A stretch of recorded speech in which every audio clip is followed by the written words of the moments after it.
Yeni övlad dünyaya gələn zaman Allah Resulü Muhammed sallallahu aleyhi və səlləm bizlərə bəzi gözəl əməllər etməyimizi tövsiyə edir. Körpə doğulub dünyaya gəldikdə ananın xurmadan dişləyib övladının körpəsinin dodağına yaxud damağına sürtməsi. Beləcə onun ana südü ilə bərabər ilk qəbul etdiyi qida xurma kimi bərəkətli, faydalı meyvə olur. Adının qoyulması oğlan uşağıdırsa, oğlanlara münasib bir ad, bu peyğəmbərlərin adı ola bilər. Bu əməl-i salih insanların adı ola bilər. Bu görkəmli İslam alimlərinin, şəxsiyyətlərin adı ola bilər. Həmçinin urfumuza uyğun kişi adları. Qız adıdırsa, salih qadınların adlarından qoymaq. Səhabə qadınların, görkəmli İslamda qadın şəxsiyyətlərin, həmçinin urfumuzda olan qadın adlarından qoymaq. Bütün bu əməllər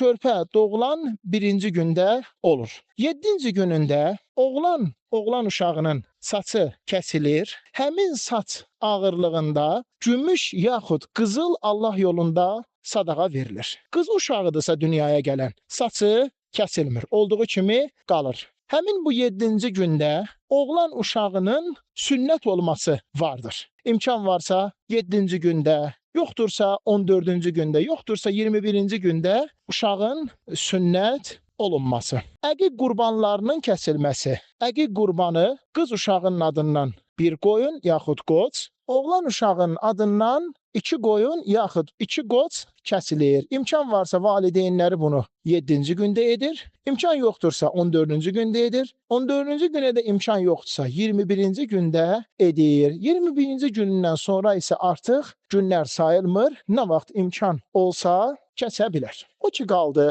körpə dünyaya gəldikdə evi və yaxud da maşını şarlarla bəzəmək, zərlər açmaq, çılçıraqlar və s. kimi hazırlıqlar etmək, bilmək lazımdır ki, bunlar bizim dinimizdə yoxdur. Dinimizdə olmadığı kimi urfumuzla, adət ənənələrimizlə də üst-üstə gəlmir.